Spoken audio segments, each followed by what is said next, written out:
this kind of important information out to some of the families, and hopefully it's helpful, and I can provide some helpful strategies to families. Like, yes, so before I start, I might just say that feeding is a complex area, and 40 minutes is quite a short time frame to cover everything. So I hope I can provide some level of information, and that you can even take it further and maybe research a little bit or link in with your own team, or even your own medical team around some of these kind of strategies or concerns that you might have.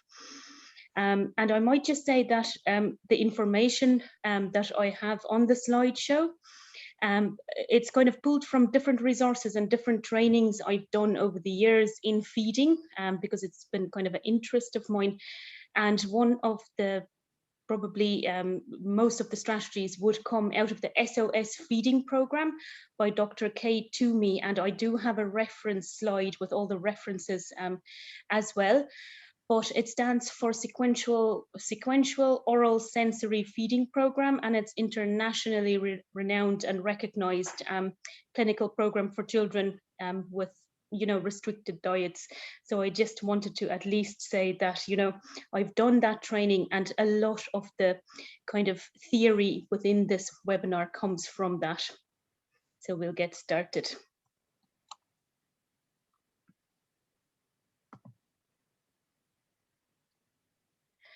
So a quick overview and some of the objectives. First, we're going to look at kind of your own child's feeding profile.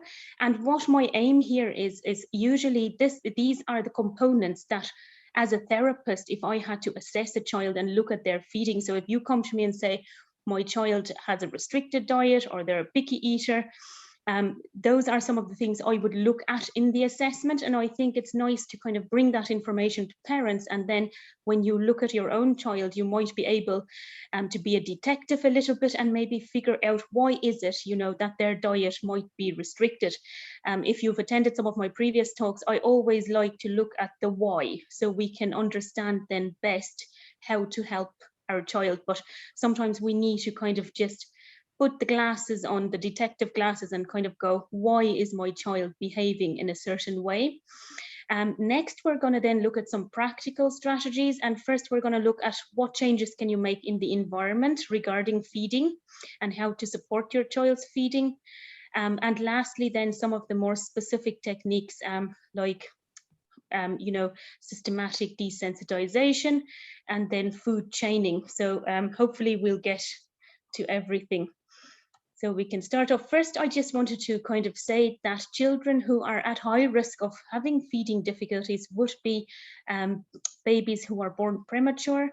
A lot of children who have autism spectrum disorder might have feeding difficulties, children with cerebral palsy, children with Down syndrome or other chromosomal abnormalities, children with global developmental delay, intellectual disability.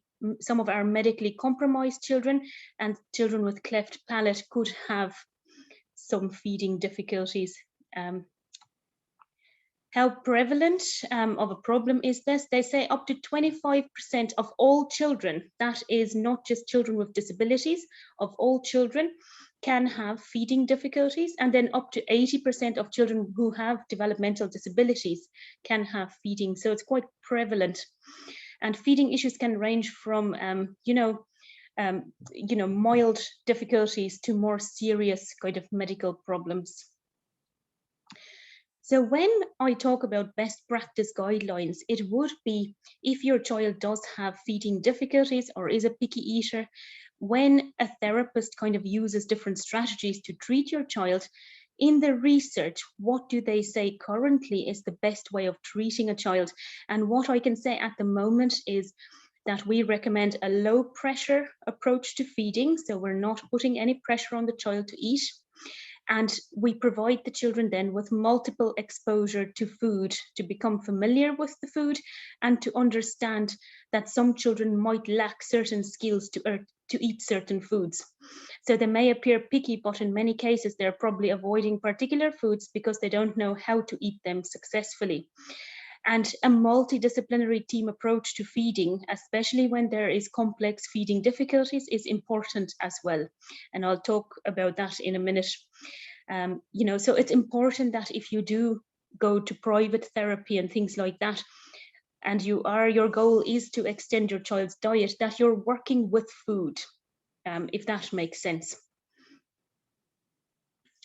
And then before we start, I might just say it's always with anything important just to rule out any medical reasons that could kind of explain your child's feeding difficulties. So things like reflux or other stomach problems and structural abnormalities. Sometimes, there can be a narrowing and the child might not be able to swallow, or little things like that. So sometimes we always say, maybe for the parent, just to make sure that, they get it checked with the GP or the pediatrician, and that medical side has been looked at as well, if there's any concerns regarding that. The team who supports usually your family with the feeding would be a speech therapist, occupational therapist. On our team, the physio wouldn't really support feeding. It's more occupational therapy and speech therapy. And then, if we need to, we have a dietitian obviously as well for children who might be PEG fed, or where parents have concerns with weight gain and things like that, or children who are not taking enough food in orally. So we have the dietitian, but not as part of the team, but we can refer to her as well. And of course we would like to have a dietitian as part of the team, and that's something that they are looking at currently. And then if there is a need, we can bring in our psychologist into the feeding clinic as well. So it's important kind of to have a team around you if your child has difficulties with feeding. So I'm just quickly going to run through the difference between a picky eater. So sometimes we talk about fussy feeders or picky eaters, and then we get a group of children who are problem feeders. And maybe looking at this table, you might be able to kind of figure out where your child, might fit in. So first of all, picky eaters, they say that, they eat fewer foods than 30 foods. So if you had to sit and make a list of your child's foods and everything that your child will take 2 to 3 bites of, if they have then fewer than 30 foods, that's kind of what you're looking at for a picky eater. A problem feeder would be less than kind of 20 foods. And, usually we can get children who can have a range of 5 to 10 foods. So that would be more the problem feeder. So a picky eater then eats at least one food from all textures. So if you look at maybe they might eat like a puree texture or a mashed texture, but also maybe a more chewy texture like meat, but they can manage kind of different textures, where usually our problem feeders has a restricted range of textures. So they might be the child who's only on purees, but maybe at the age of 3, they're still on pureed food or mashed food, or they might only eat crunchy food and they don't tolerate any mashed food or mashed dinners or anything like that. So texture preferences. The picky eaters, able to tolerate new foods on their plate. So, you might be allowed putting new food on their plate and they're okay with that, but they might not eat it. With our problem feeder, you might get a lot more behavior regarding new food on the plate, so we say the child falls apart. They can't tolerate the food on their plate. They might cry or protest, or push the plate away, or even throw the food. So that would be more the problem feeding area. For picky eaters, they eat the same food every day. And we get something called food jags, and we're going to talk about that. A food jag is when you eat the same food over and over, and then you kind of burn out. You get sick of it, or you get tired of it. And a lot of parents who are attending tonight might recognize food jags. So they might say, Johnny used to eat strawberry petit filous every day, but now he doesn't eat them anymore. So with picky eaters, we see that they might lose a food out of their diet, but after about 2 weeks or so, they might eat that food again. But what we see with problem feeders is if they eat one food too often and over and they get tired of it, they will lose that food, stop eating it, and they might never reacquire that kind of taste or skill to eat it again. So, they might never return to it. So some parents might say, but you know, he used to eat mashed potato, but now he won't go near it. So back to our picky eaters then, eats different food to the rest of the family, but typically eats with the family. Our problem feeders are the children who might eat in front of the television or can't tolerate sitting with the family when they eat. Or typically what I see more these days would be the child who needs the phone or the tablet to eat, because they need that distraction, you know, and then they're not attending to the food. With the picky eaters, we will make progress. You know, with feeding, progress is slow, but with problem feeders, that progress can be very slow, but they still do make progress. So it's just important to pull the two groups apart, really, you know, because it's kind of how significantly your child's feeding then is affected as well. So if we quickly start and look at kind of your child's feeding profile. So if I had to come, you know, to your house and have a talk to you about your child's feeding, then the first thing I will probably look at, first I'll ask you to take a food diary and write down all the foods your child currently takes 2 to 3 bites of. And usually I'll explain to parents, we do it in food groups. So write down all the meat your child eats, all the proteins, or write down kind of all the starchy carbohydrate foods, all the vegetables, all the fruit, or all the dairy. And it kind of gives us an idea then, you know, what food the child eats. Then what we look at is there like a preference in texture? So sometimes we might see that the child might eat any type of food, any flavor, as long as it's pureed. Okay, so we know then there's a texture preference for the child. So they might lack whole foods in their diet. Everything has to be mashed or pureed. Temperature, so here we have to be detectives, really. Like, I have a 17-year-old daughter and she likes cold food. I don't know why. I always call them when the food is hot. But she actually reminds me, she actually likes cold. I don't know who can eat cold sausages, but she can. So it's just a sensory preference, you know. But these are the things with problem and picky feeders we need to sort out and figure out. Because if you're presenting the child who likes cold food, hot food, they might not eat it, you know. So we need, or if the child likes hot food and they take a long time to eat, and by the middle of the meal the food is cold and they stop eating, you know, maybe we need to reheat it. Or it's kind of these detective things to see what might help for them to eat. Color, I see a lot of children eating white food.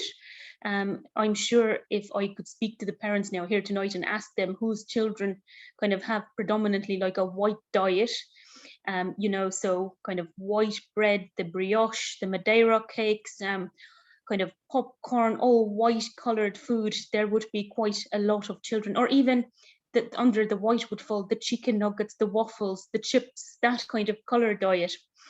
And then flavor is interesting because, you know, if you came to my sensory talk, if we talked about with the texture and the flavor, so some children who are maybe oversensitive to flavor, they might like a very bland kind of diet. They might not like curry or strong flavors. You know, they might like apples, pears, things that's not strong tasting. But another child who's maybe under responsive, who needs a lot of feedback with flavor, might love extra garlic in their food, or they might really like a curry, like you know, or strong flavors. And then we look at these preferences, because sometimes we might have to play with flavor to get the child to eat the food, if that makes sense. And of course, then I said we kind of look at different food groups. With problem feeders, sometimes what we see is that sometimes whole food groups can lack. So the child might not eat any. What I see most often is that sometimes they might even lack fruit, vegetables, and protein out of their diet. And most protein comes from dairy, which is not great, because then you're looking at iron deficiency and things like that. But that's kind of what I see in practice. Sometimes what I also see is a mix of preferences. So the child might be oversensitive to texture, so they can't do lumps, everything is mashed or pureed, but they might like strong flavors, you know, so that kind of oversensitive but undersensitive at the same time, you know. Or I just want to say around textures, I'm talking a lot about purees, but with texture as well, you get children who like dry and crunchy. They are the children who eat their cereal with no milk because they like it dry and crunchy, not mixed or soggy. Or they are as babies sometimes. I think traditionally for babies, we like to give them a baby bowl when we go to the restaurant, mashed kind of food. And some children, if they have a preference for crunchy food, they can be quite difficult babies, you know, because yeah, what do you give the baby that's crunchy like, and kind of a more solid texture? I sometimes think the baby-led weaning would be better for these babies who have that preference. When they're older as well, they are the children who might not like your typical dinners. And you know how we sometimes feel like a child hasn't had a meal if they didn't eat their dinner, their cooked dinner, but these might be the children who like salad or carrot sticks or celery, you know, so they might just have a different kind of preference for food. So kind of looking at your own child's food, and can you figure out what texture do they like, what temperature, what color food, what flavor food? And then what food groups are they eating? Are they eating some foods out of all of the food groups, you know, or are they eating more of the carbohydrates? You know, or are they getting most of their protein from dairy? You know, do they eat any meat as well? So those are little important questions to ask. Next, we look at non-oral feeding skills. So those skills would be your child's posture is something we look at, because children need to be well supported when they're feeding. And a lot of the time, what I see with children is with our dining room chairs, once they're out of the little booster seat or the high chair, they're not very well supported. You know, there comes that phase where they kneel on the dining room chair. And really, that's not great for feeding or children who have postural difficulties, because a lot of our children with autism spectrum disorder or Down syndrome will have low central muscle tone. So the muscles that keep us upright, our core muscles, they might be low toned. And then the child will get tired if they're not supported. So we're going to talk about posture later on. And just to say, feeding is not the body's first priority. What we see is breathing and having your head upright. That is the first priority. So if you're sitting and you know you're not well supported and you can't breathe properly and your head is not nice and upright, then you're going to focus more on that than the food. So we're going to talk about positioning when children are eating as well. We look at skills like, is the child able to finger feed? Can they use different utensils? You know, from 15 months, they should be able to independently spoon feed. Has the child transitioned from a baby bottle to a cup, and then from a sippy cup to an open glass? You know, some of those skills are important, and a lot of our children find that hard.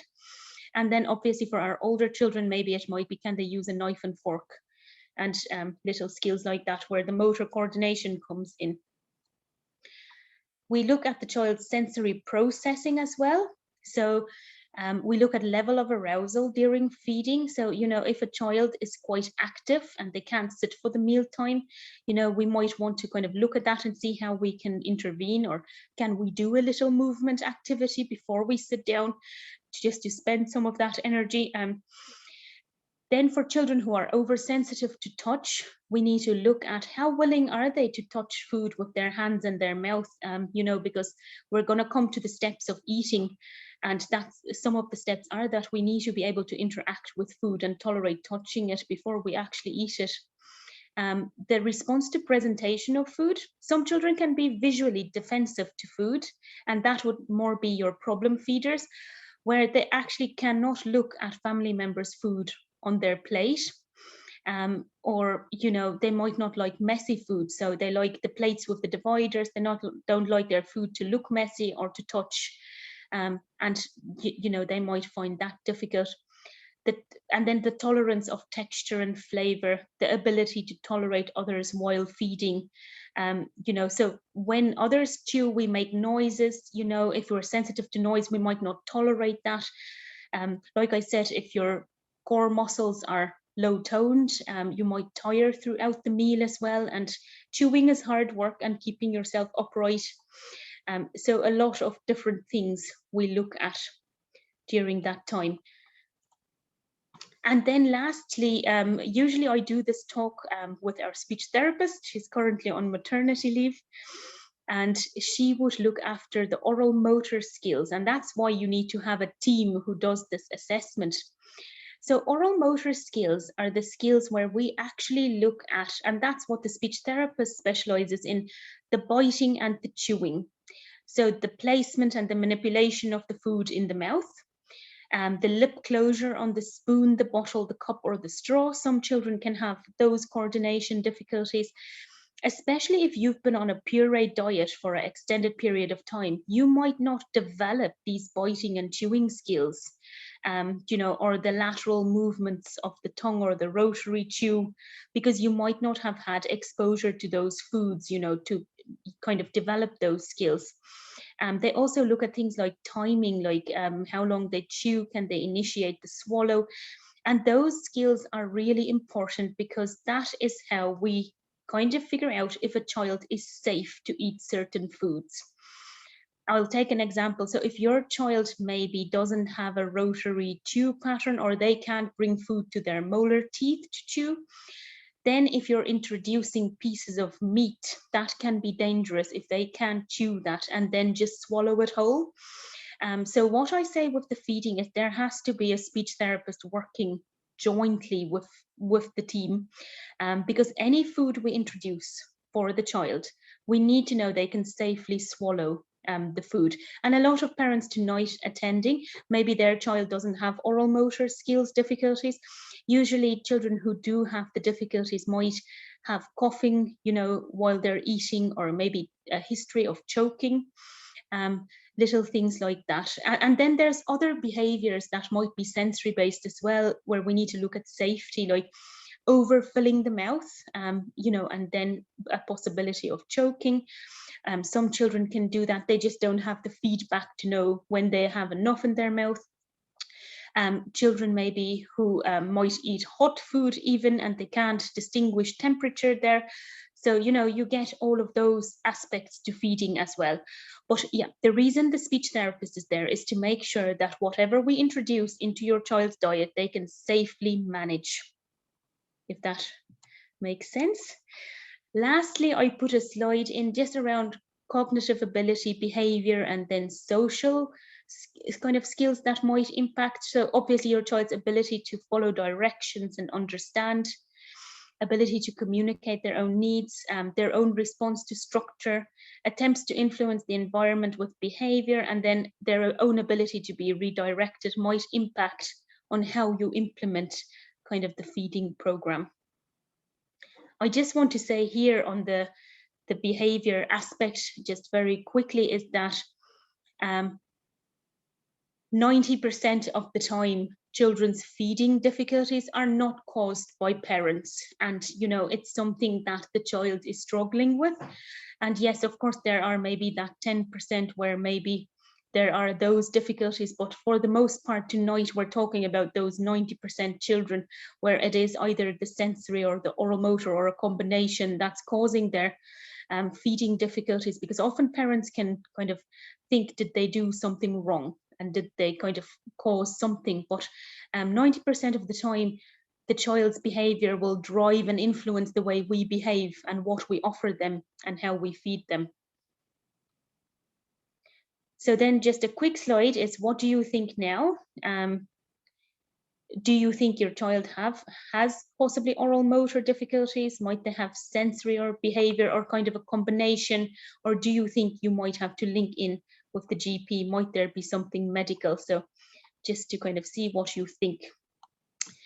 Next, we're just quickly going to look at then, how can we help our picky eaters and things we can do. So first, we can look at the environment and make a few changes to the environment.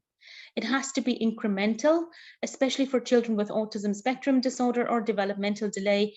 Obviously, you're going to make really small changes, but maybe pick a goal and work towards it. So what we usually say is, like, all my tips here would be the ideal, if that's the tip of the iceberg and you're working towards it. They say, clean the kitchen table of all the unnecessary toys and books.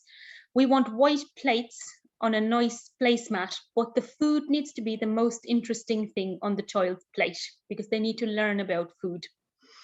Eat all meals and snacks at the table. Reduce walking around the room while eating and drinking. So what we can say is at the start is your food stays at the table. You can take some, maybe take a bite and eat and then walk and come back, but you're not carrying food with you and walking around with it. And that's especially for our children on the spectrum. We need to work towards a goal where food stays at the table. We can come and take a bite at the table, but we can't carry around food. That's easier said than done. So it's an incremental approach, you know, small steps. Keep the amount of distractions to a minimum. This is a big one. So what we don't want is children eating in front of the television, but we are not just going to go tonight now and then just stop watching TV while the child eats. And if that's the way they eat, what we might do is we might pick a snack time and maybe practice that snack time not to use the phone or the TV. Or, you know, we might see that they have a motivating food that they really like, and maybe we don't need the TV for that snack. And then we build on that incrementally. You know, especially I feel if children only eat when they're in front of the TV, we want to be careful because this is not about kind of limiting the child's food at all. You know, we still want the child to eat. But what happens is if the child is in front of the TV, they're not learning about the food. They're not learning about how it looks, how it feels. I think the TV sometimes distracts them so much, they go on into this kind of automatic eating. And it does not help children who have difficulties or food aversions. Actually, it kind of just plays into this vicious cycle. So we need to kind of make a goal around how do we reduce phone time or television time during mealtime, and it is incremental. Realistic little goals over time. We also want, especially for children on the autism spectrum disorder, we want structure to mealtime. So we want a clear beginning, middle, and end. So at the start, we want to give a warning and use like a transition activity, like, you know, so we say 5 minutes, then dinner time, and we might use like the sand timer to show them 5 minutes, playing finished, dinner next. And then or washing hands is next. They show those kind of cueing little activities prepares the child who finds eating hard. So you have this predictable little routine. In the middle then, we look at kind of a family style meal. I'm going to talk about that later on, and that doesn't have to be every evening. But what we're aiming at is that each person should have some of the food on his or her plate. So, you know, family style would be if you put out serving bowls on the table and you have your rice, your potatoes, your vegetables.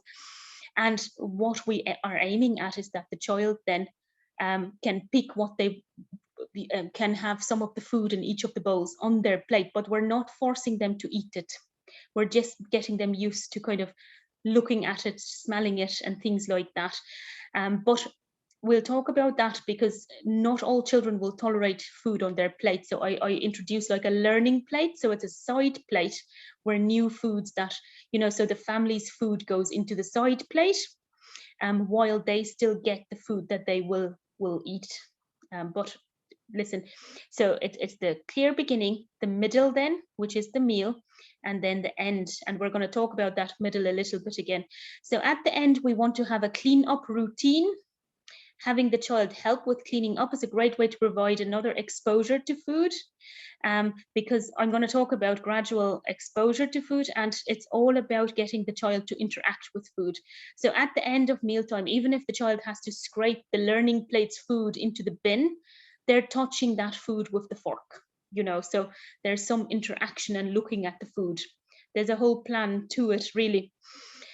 Some things we can use then is like a little visual timetable to show the child when snack and meal times will be. So that might just be, you put 3 pictures up in the morning and it shows toilet, breakfast, cartoon, and it's on little pictures and the child knows what's going to happen.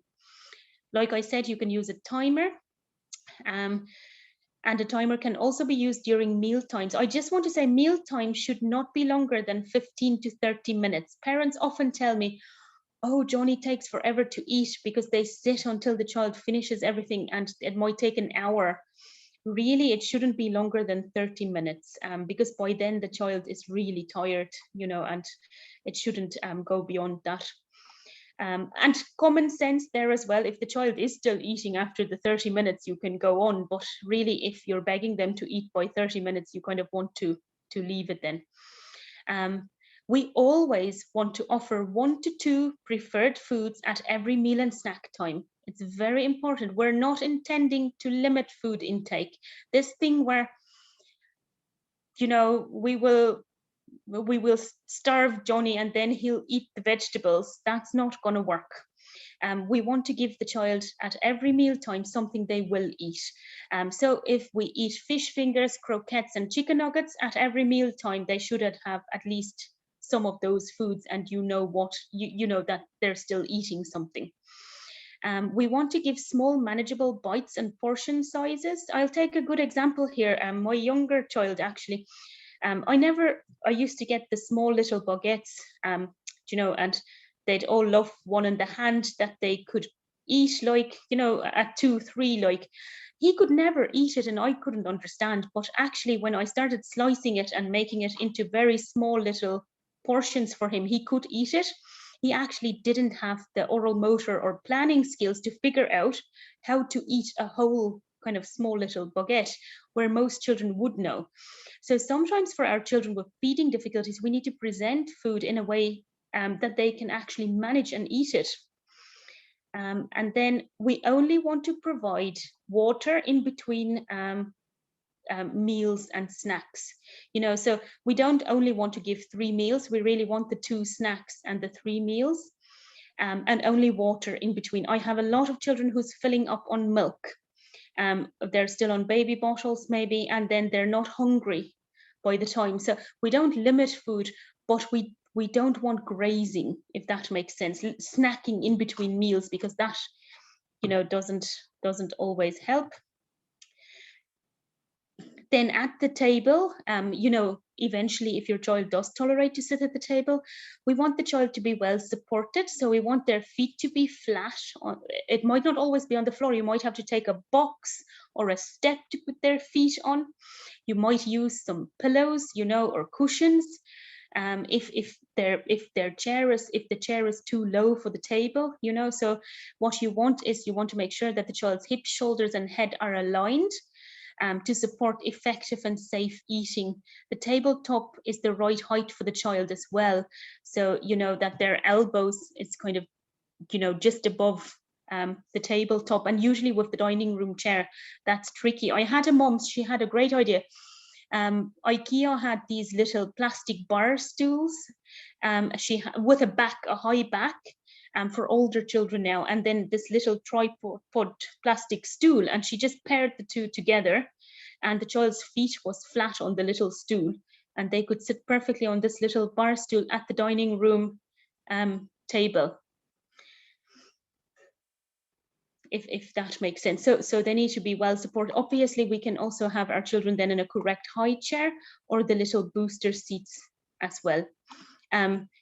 The trip trap chairs are great. They're just very expensive, aren't they? So they are really kind of good for positioning. If your child has good balance though and postural control, otherwise they might need more supportive seating. Then just some rules around feeding. Respect the child and do not invade their mouth without permission. So we don't want to be force feeding children or feeding children, especially if they're turning away or they're indicating that they don't want to eat. You might be able to force feed them now, but in the future, you know, that can cause a lot of other difficulties. So really we don't want to invade the child's mouth without permission. Never discuss how much the child eats during mealtime. Provide positive reinforcement for all attempts. Do not punish. What we want is, remember I said a low pressure environment. So what we're aiming at is to talk about the food. You need to be a teacher at mealtime.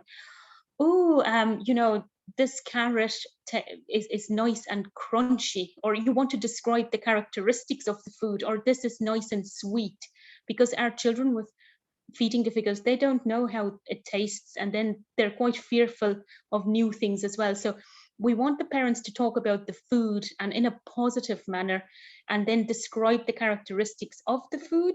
Oh, this smells lovely, you know, and then maybe if a sibling is eating their vegetables really well, praise them. Oh, well done for tasting your broccoli. You know, so that's the kind of talk, and we definitely do not want to put emphasis on our child who's not eating. And we want to include everyone during mealtime.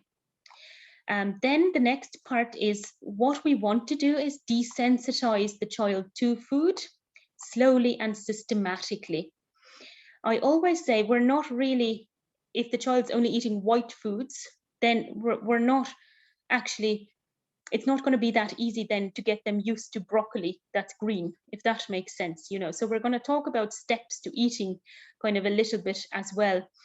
But it's gradually kind of exposing children to food. And obviously, if the child becomes anxious, then we kind of want to remove that stimuli then. You know, we don't want to overwhelm a child. So we start with the least threatening technique and we work up to more challenging strategies. So if the top of the pyramid is where we want to be, eating the food, but then we have all these steps we have to go through. So first, there's maybe no physical interaction with actual food, and it might be that the child helps you cook or helps you bake. They might help food shopping. You might read stories about food. So if children have significant food aversions, that's where you want to start. You want to help, you know, they're helping you bake, but there's no emphasis on eating. It's just the preparation, the touching, the smelling, the looking, getting used to it, the shopping, you know, the reading the stories. And, you know, you will also get the tolerating sights, smells of food, then touching the food, and then last and is the tasting the food. So I just wanted to quickly put up here the steps to eating a food. This is for one new food that you introduce. So each food for a child who's, for a picky eater, you probably have to present one new food 25 times. And for a problem feeder more than 25 times before they might actually taste it. So it's small steps, you know, and this is actually nice to refer back to, because you could see your child's progress when you're feeling you're not progressing, but you look kind of to these small steps. It's sometimes nice to see that they actually are progressing, because what you could have is maybe you have a little side plate, their learning plate, and you might be putting their broccoli in the side plate. And maybe at the start of the therapy, you know, they can only tolerate the broccoli in the middle of the table, but then they can get used to having it beside them, then maybe on their plate. Later, they might touch the broccoli to put it in the bin for you. And then we work it up kind of through all these stages: tolerates, interacts, smells, touch, and to tasting then. And there's lots of steps to tasting, you know. They might take a bite, then they might spit it out. They might take a bite to spit out before they ever swallow it. But it's all progress, because it means they're exploring. So it's nice to have a look at the steps to eating from Dr. Kay Toomey. She is amazing herself, and her team does a lot of research. So that's the SOS feeding program, if you want to Google that. So for that kind of desensitization, it's the family style serving we do. That's the best picture I could get. This is a very happy family during mealtime. I don't know, is my mealtime in my home always that happy, and they're all eating the same food? So often when we have a problem feeder or a picky eater, they might eat different food to the family. And we always, like I said, want to present maybe one or two foods that they will eat. But what they suggest is maybe having 1 or 2 evenings of the week where you have like a therapy meal. So you serve your food family style, and then each member of the family has to have all the foods on their plate. But you know, I won't put that pressure on a child, so I suggest a side plate. We start with that. The reason we have it in the family serving style is that your child will take the food and put it in the side plate. and that's interacting. It's all opportunity to touch the food, to handle the food, to get used to it, to climb that ladder of getting used to the food. You remember it was, the ladder is kind of, if I go here, it's kind of looks at food when directly in child's space. Then the next step might be assist in preparation or setup of food, uses utensil to stir or pour the food.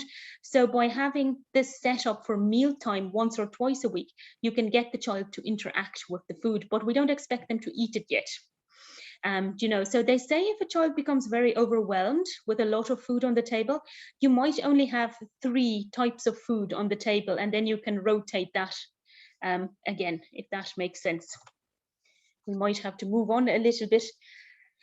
Yes, so the purpose is for the child to have some of the family's food on their learning plate, and that incremental approach then.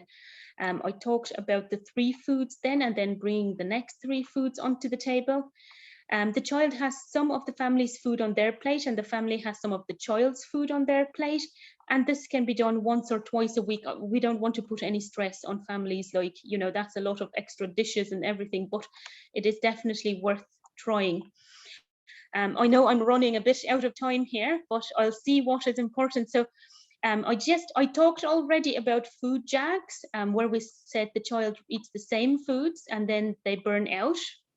And that really what we want to do is kind of make a list, see what are all the foods our child is eating. If the child eats kind of under 5 foods, you don't really work on food jags. But the easiest way to work on children not burning out with food is to make a list of all the food they're eating, and then over a 2-day period, rotate the food. So the child might not get fish fingers 3 times on the Monday, you know, so you're kind of rotating it over the 2 days.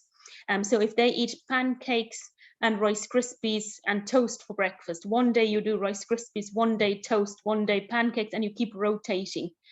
You know, because if they eat too much of one thing and you're not rotating, they'll lose that food and they'll become more restricted. And that's just an explanation of the food jags. So little things like for food jags is you can make little changes to their food.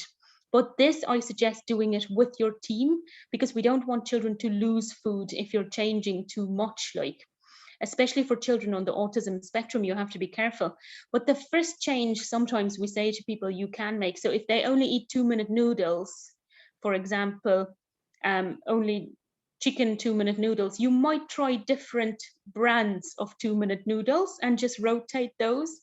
But again, a learning plate and getting used to even the new brand over time. Or if they're only eating bird's eye chicken dippers, find another brand that's a similar brand and introduce that brand and rotate, you know. But it's kind of all very small changes that you make. Like some children will only, they look at the packaging and they'll only eat that brand of food. So it might be that you put it into plastic containers instead of having boxes and things like that.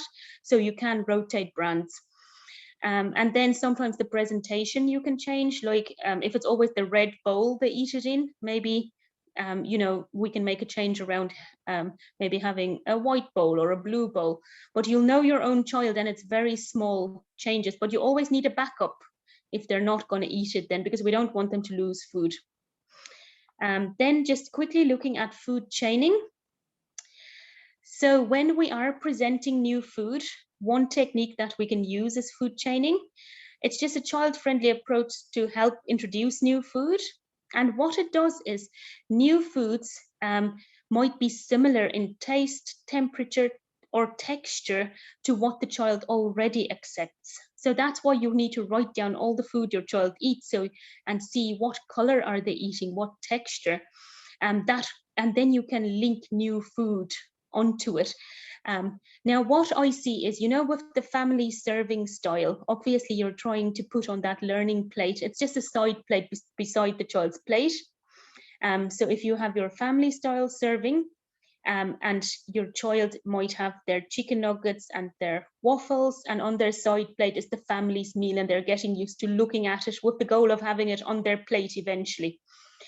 But with children who are really significantly impacted, I find on that side plate, putting a food that's new but looks similar to what they're already eating is actually proving to be quite successful. It's still small steps, but I guess you're not going from a child who eats only mashed potato to now expecting them to have the lasagna and the bacon and cabbage. Does that make sense? That's quite a big step.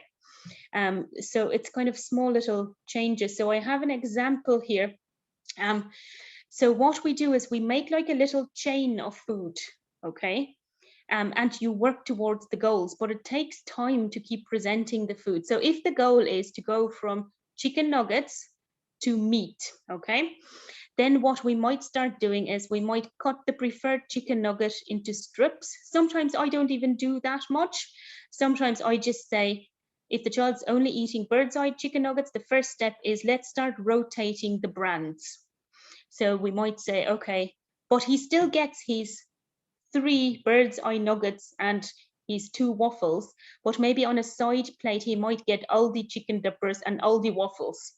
And eventually we might be able to put it into his plate and he might not notice the difference anymore. Does that make sense? So we're rotating brands. But then what we might do is then we might go to breaded chicken strips, or we might even, what I've done well is maybe go to chicken coujons, also store-bought, and then rotate that brand.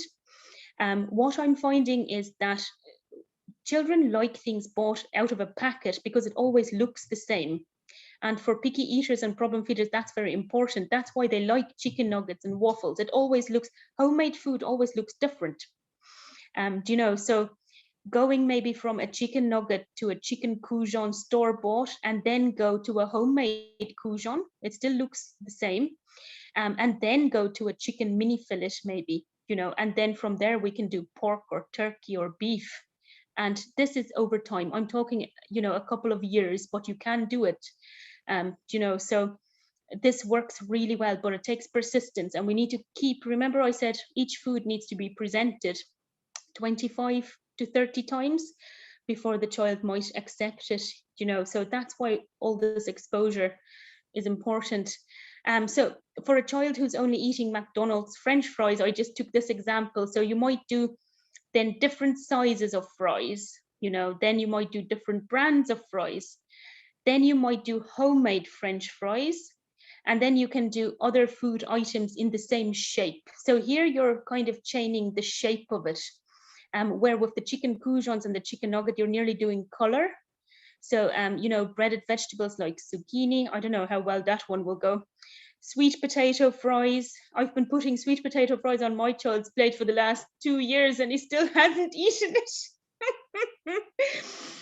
You know, so, but I keep trying, like, we'll see. So, and then going maybe sweet potato fries to potato wedges, baked potato, mashed potato. So there's always some here, there's either color or texture, or there's some common thread running through the food. You're not going from the McDonald's French fry to the broccoli, if that makes sense.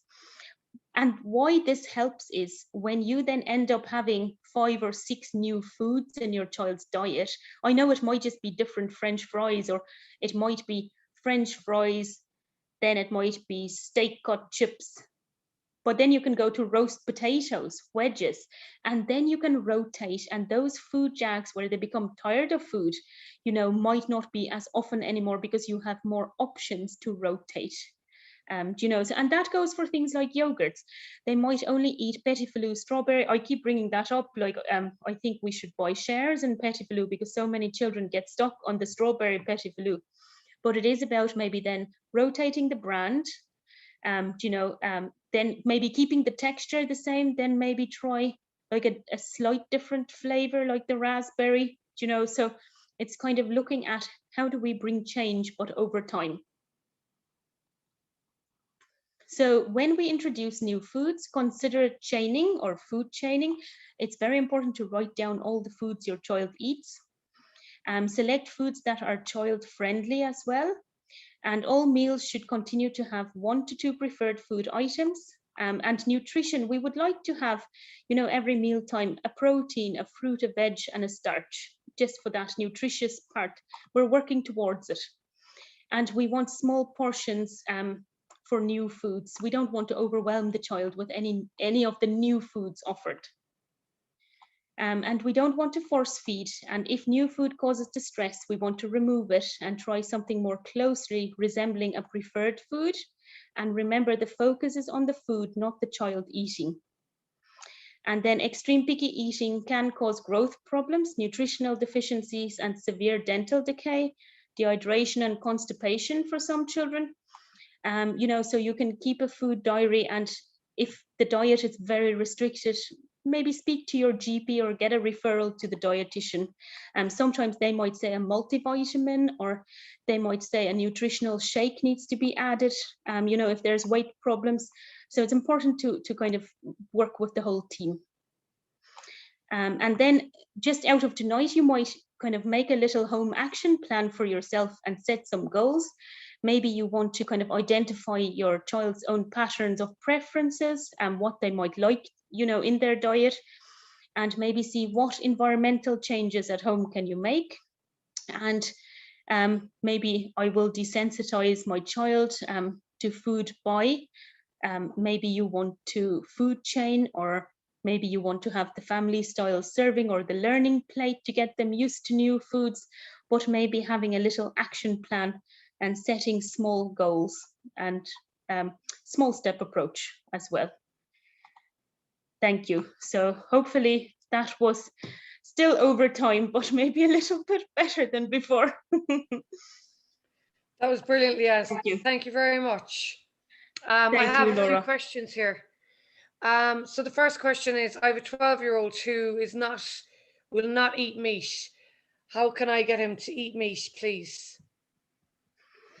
Yeah, so what I would say is, so it's hard to answer that question without knowing the child. What I would say is that meat is quite chewy. And, you know, we call it like a hard munchable. So you have to kind of work quite hard with meat. So I don't know if he tolerates that texture, and I don't know what his texture preference would be. I also don't know if he has any kind of oral motor difficulties. So, you know, is there any history of maybe having difficulties with chewing, or maybe not moving food to his molar teeth? You know, so it's hard to know if I don't have the background information. Otherwise, looking at what meat he is eating at the moment, if there's any, and then seeing and looking at the food chaining to see what we can gradually add. But with meat, I'd want to be safe and make sure the child can chew properly and manage the food. You know, that would be my only concern. Yeah. So, you know, it would be looking, does he tolerate a little bit of chicken, or does he tolerate like the chicken nuggets or the coujons or anything like that, that we could systematically build a chain to get him used to different types of meat. Okay, thank you. I hope that helps. Hopefully. Okay, so I have another one. Hi, my son, who is 4.5, ASD diagnosed, always has been a fussy eater and will not tolerate sitting at the table for meals.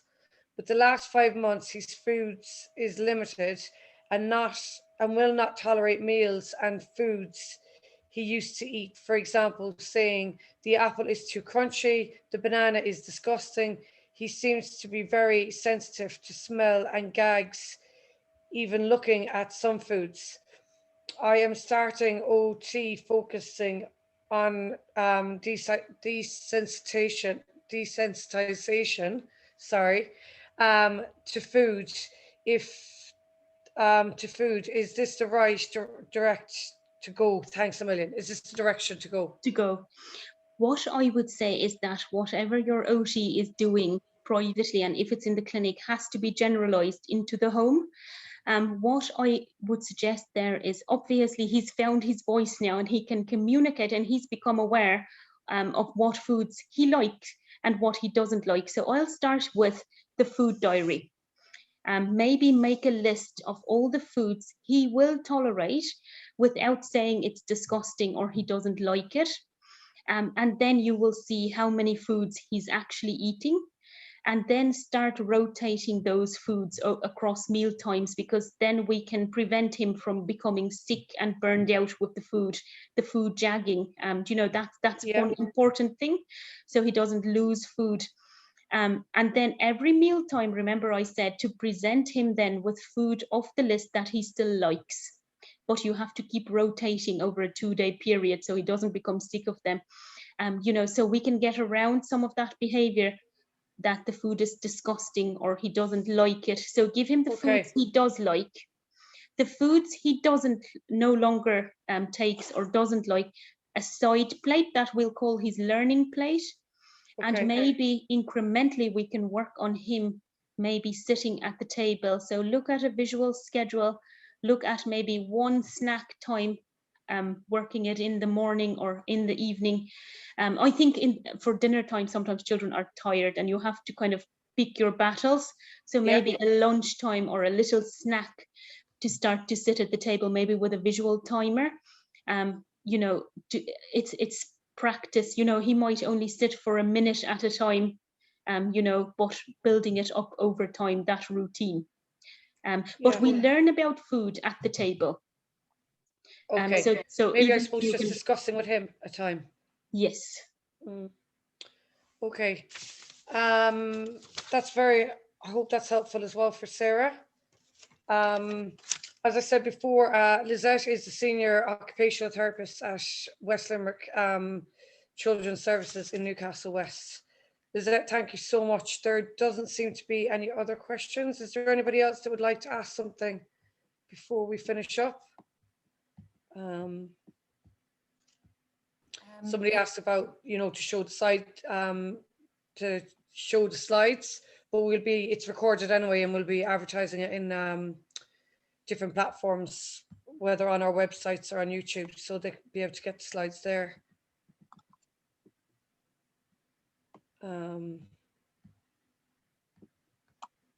Yep. So, hold on, we might have, that's it. Okay, so I suppose thanks to all for coming, and of course to Lizette, you've been a fantastic speaker for us always, and we really appreciate you taking the time to come. And of course to all the local family support workers, and to Jackie, who organised the most of this in Ballyhour or Community Development. Perfect, thank you. Okay, we're just going to finish up there, guys. I'm sorry, and did you see some of the new questions that came in? Sorry, Laura, at the end there, around 8:30. If there was one about a 4-year-old. Sorry, now I don't mean to be. Did you see the one about the girl? Oh, sorry, I'm just 4. I'm sorry, there's some after coming in there in the last few minutes. Okay, my mistake, sorry. Hi, 4-year-old autistic girl prefers dry, crunchy foods. So no soups, curries, stews, etc. Otherwise eats all good groups and fruits and vegetables. Eats pesciflu yogurts too. Any advice? Yeah, sometimes the children who doesn't eat the dinners can be quite tricky. Like, I think what you need to probably look at is what dry, crunchy foods does she eat? And I'd probably look at how I can extend all of those, especially if she eats all, you know, so it looks like she eats fruit, she does eat veg. Maybe it's exploring, I'm just thinking there now, curry, it's quite mixed, and stews are quite mixed. It might be that she doesn't like mixed textured food. You know, so it might be that she just, if she likes dry and crunchy, but maybe other foods needs to be separated out. I'm not quite sure, you know, so it might just be the way you're presenting the food, that she doesn't have a preference for mixed textures, you know, so then you might be better off going with kind of everything kind of separate, if that makes sense. Otherwise, I don't know, might it be a flavor issue, you know, with the stews and the curries and the soup? Like, it might just be the texture of it, that she just doesn't do that mixed kind of mashed texture. Okay. Like, yeah. Okay, so we have another one. Hi, I have a 17-year-old. She eats crunchy foods but gags at Ready Brick or Weetabix. She gags and has vomited from seeing pasta the other day. How can I go about helping her with the sights of food?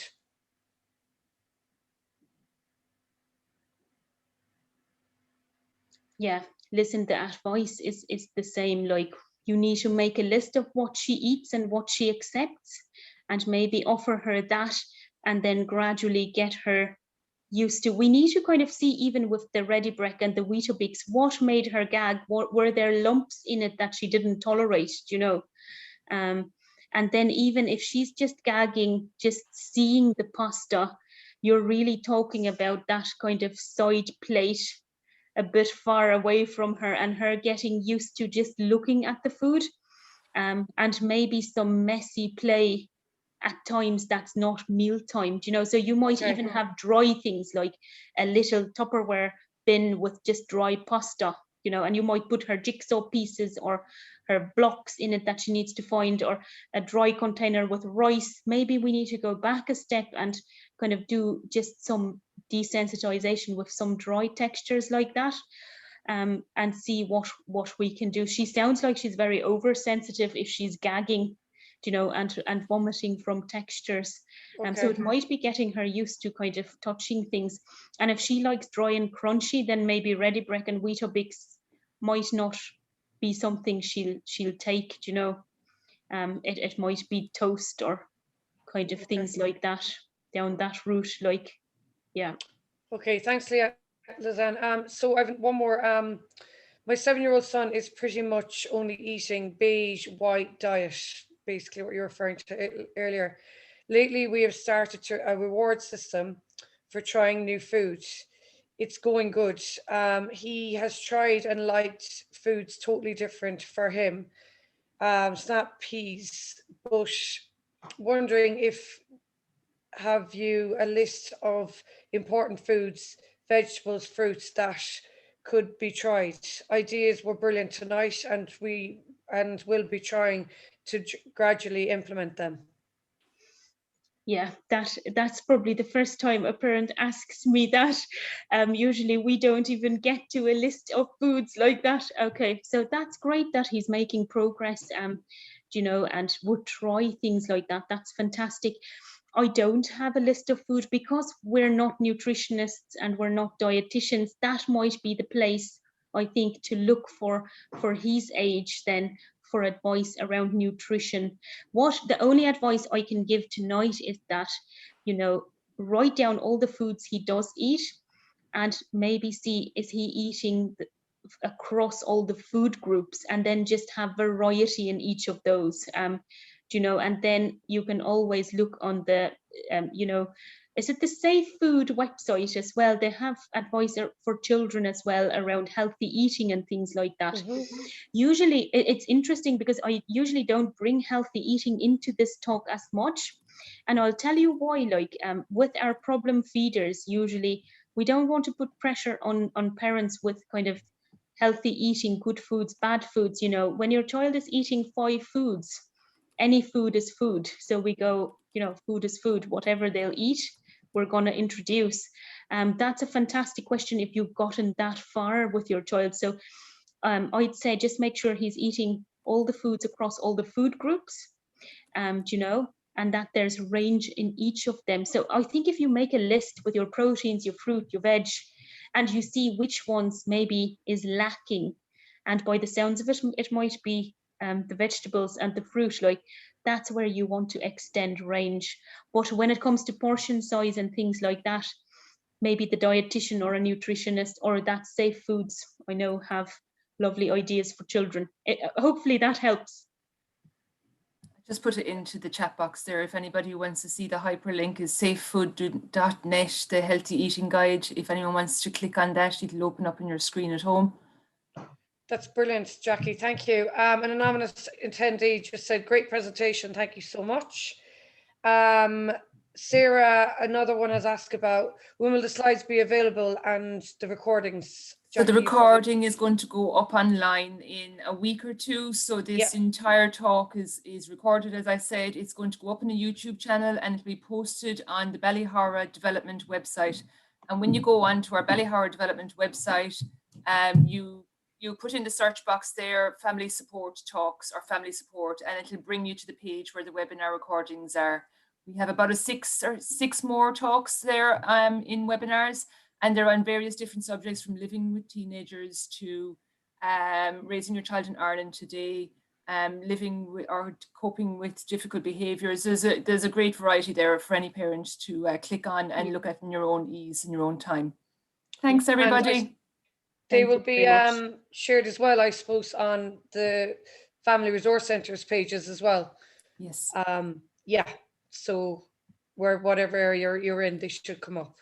Can I just say, for families attending West Limerick Children's Services, our specific service, you know, if feeding is a goal on your family support plan, then you can ask your clinician if they review your plan, or if you link in with the team, to be listed for our feeding clinic as well, that I run with my colleague, the speech therapist. So just for the families with us, and even families that are attending other disability services, you know, we have some amazing staff in the teams who are very, very well trained, like, to be able to support families. Just to link with your team if you have a contact person or a link worker. Fantastic. Thanks, Lizette. Thanks. And thank you so much for tonight. It's been brilliant. You're welcome. Thank you, Laura. Feedback. Jackie. Yeah, thanks, Lizette. That was excellent. Okay. Thank you. Good night, guys. Good night. Bye. Bye. Bye.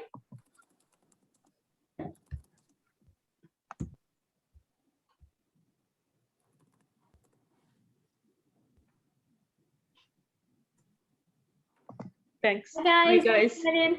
See you.